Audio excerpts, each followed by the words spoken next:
বিব্রতকর এক ইতিহাসের সাক্ষী হতে যাচ্ছে এবারের ইউরোপা লিগের ফাইনাল। কারণ চ্যাম্পিয়ন হবে ইপিএল এর 16 অথবা 17 নম্বর দলের একটি।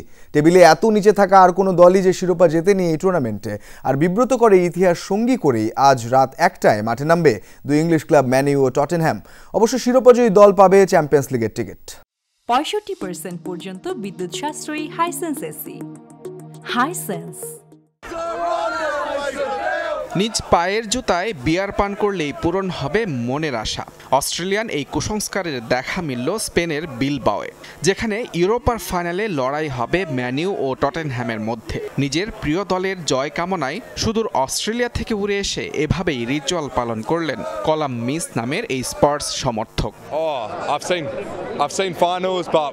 ভক্তদের এই উন্মাদনা একেবারেই অমূলক নয়, কারণ চলতি ইপিএলে কোনো রকমের রেলিগেশন এড়িয়ে টেবিলের 17 নম্বরে টটেনহ্যাম। সব হারানোর মৌসুমে ইংলিশ ক্লাবটির সম্মান বাঁচানোর শেষ উপায় এখন এই ইউরোপা লিগ ফাইনাল, যেখানে 41 বছর পর টুর্নামেন্টের শিরোপা জয়ের হাতছানি স্পার্সদের সামনে। 2007-08 মৌসুমে নিজেদের শেষ ট্রফি জিতেছিল টটেনহ্যাম। চলতি লিগে সময়টা খারাপ গেলেও বিপরীত চিত্র ইউরোপা লিগে। দাপটে পারফরমেন্সে ফাইনালে ওঠা দলটির বাড়তি প্রেরণা হতে পারে সাম্প্রতিক সময়ে ম্যান ইউয়ের বিপক্ষে পারফরমেন্স। চলতি মৌসুমে মুখোমুখি 3 দেখায় তাদেরকে হারাতে পারেনি রেড ডেভিলস। বিপরীতে শেষের শুরুর উৎসব ম্যান ইউ শিবিরেও। ফাইনাল ভেন্যু বিলবাওয়ে রীতিমতো ঘাঁটি গেড়েছেন দলটির সমর্থকরা। ইউরোপা লিগের শিরোপা জিতে আসন্ন চ্যাম্পিয়ন্স লিগে খেলার স্বপ্ন তাদের। সেক্ষেত্রে তাদের প্রেরণা আসরে অপরাজিত থেকে ফাইনালে আসা।